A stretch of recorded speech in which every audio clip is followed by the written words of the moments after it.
C'est un immense honneur qui m'est fait de vous accueillir ici, Monsieur le Premier ministre, afin d'aborder la requalification de la RN 21 ainsi que sa sécurisation.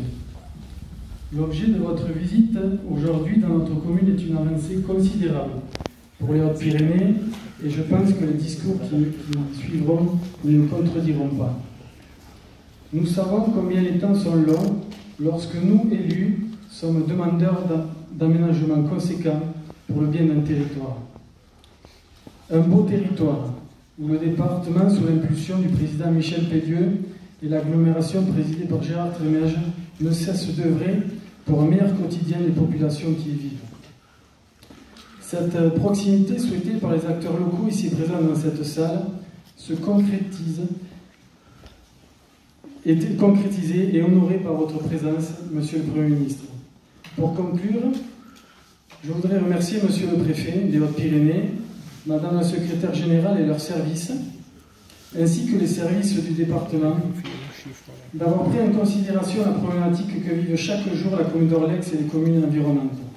À nous, élus, de nous organiser et de nous entendre pour gérer au mieux les intérêts de notre département. Merci. Bon, d'abord, je me tournerai vers le Premier ministre, cher ami. Merci pour cette agréable journée que vous nous faites passer dans les Hautes-Pyrénées. Nous sommes ce matin, cette matinée, dans un endroit que nous avons partagé à une certaine époque, et pas le même moment, mais les mêmes lieux. Et ensuite, prolongé tout à l'heure avec à Castelnau-Magnoac, c'est un agréable moment. Donc nous nous retrouvons ici pour évoquer la RN 21. Bon, c'est la RN 21 dont on a évoqué il y a quelques instants les contours, notamment dans la partie qui nous occupe ici, cette partie nord de Tarbes. Bon, je rappelle qu'il y avait la rocade nord qui a été prévue au contrat de plan 2010-2015 pour un montant de 150 000 € pour faire des études. Bon, l'État n'a pas souhaité s'engager dans cette démarche. On en a pris acte. Néanmoins, le département donc, a de son côté lancé cette étude et le bureau d'études a défini un tracé qui rendait ce tracé compatible avec d'autres projets qui pouvaient se faire au jour dans le secteur, notamment une ferme photovoltaïque et autres. Bon, donc ce projet, pour nous, cette rocade nord nous apparaît comme indispensable, parce qu'aujourd'hui, la circulation dans les communes, dans les villes d'Orléans et de Séméac notamment, je prends un témoin, le maire d'Orléans qui est là parmi nous, Yannick Bouvet, pas vu le maire de Séméac, il doit être par là aussi sans doute. Oui, bonjour. Bon, chacun sait que en travers d'Orléans et Séméac, c'est 10 000 véhicules par jour, voire 15 000 même je crois sur Séméac, c'est 800 poids lourds, et que la cohabitation entre ce trafic lourd notamment et la densité de l'urbanisation de ces deux villes nous apparaît comme incompatible. C'est la raison pour laquelle on a voulu lancer donc ce projet de rocade nord. Bon, on a commencé par une étude au cas par cas pour définir toutes les procédures qu'il y aura à dérouler avant de pouvoir faire quelque chose de concret sur ce territoire. Donc voilà, l'ambition c'est de faire ce projet. Bon, je souhaiterais bien sûr que l'État nous rejoigne. Nous accompagnerons l'État dans la traverse, dans les projets de l'État. Je me tourne vers monsieur le directeur, que ce soit le projet d'Orlex, que ce soit Orléans, que ce soit Séméac, nous serons à vos côtés, que ce soit dans Tarbes également, nous serons à vos côtés dans ces projets-là. Si des fois, pendant toute cette phase d'étude de la rocade nord, vous venez à l'esprit de nous rejoindre dans l'aménagement, d'apporter votre contribution, elle sera la bienvenue.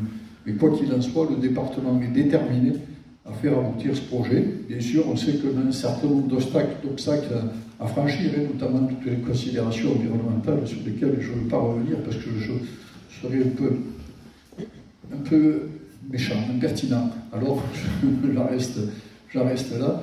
Je souhaite que l'autorisation environnementale qui soit nécessaire, que l'État soit facilitateur, parce que la volonté du département, c'est de faire un projet de l'ordre de 25 millions d'euros, qui est indispensable. Et je dirais ce que j'ai dit tout à l'heure, si l'État doit encore garder les RN durablement, Pour moi, la RN 21 future, ça doit être la route de Rabastens qui arrive ici jusqu'à Rolex et qui tournera à droite en empruntant la nouvelle rocade nord pour se retrouver sur la rocade nord-ouest que nous avons réalisée il y a déjà une dizaine d'années et la rocade ouest pour revenir jusqu'à l'autoroute. Donc c'est une voie nationale extérieure à l'urbanisation.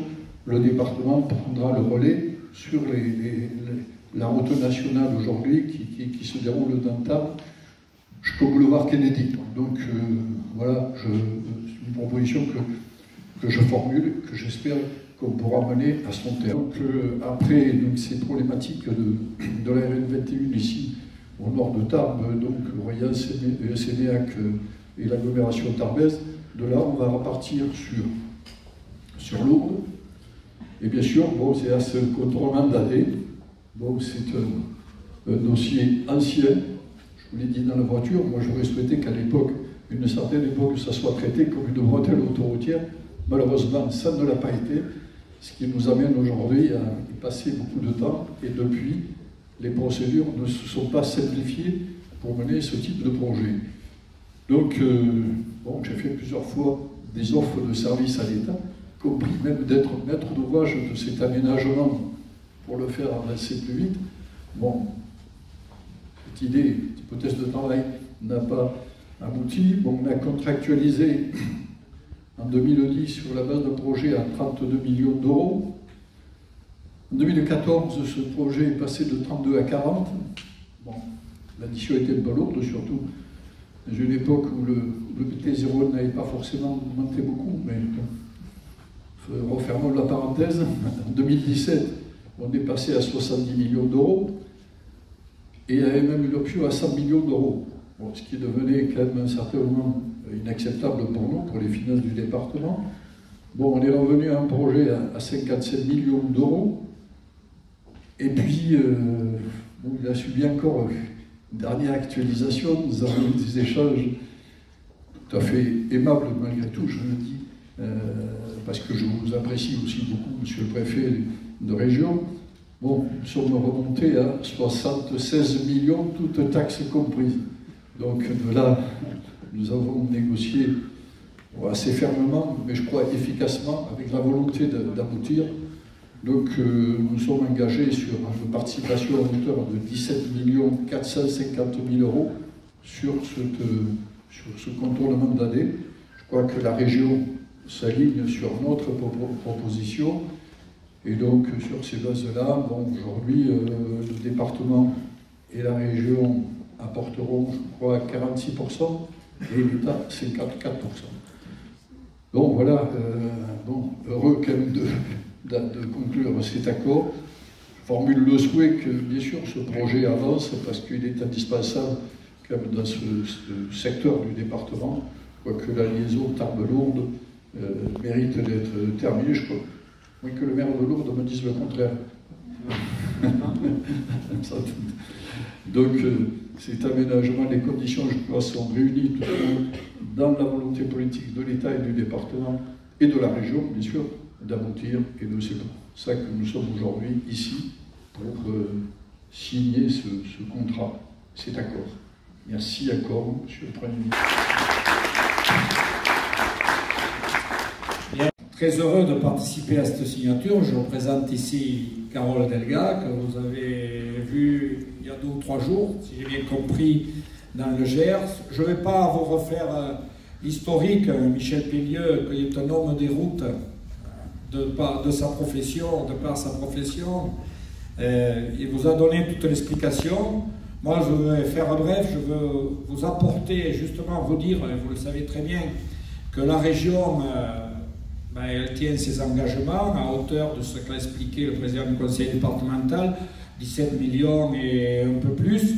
Je veux souligner ici le rôle, bien entendu, comme le président du conseil départemental. Vous avez évoqué les vicissitudes tout à l'heure de contraintes environnementales, techniques et autres qui ont fait que l'addition est bien montée.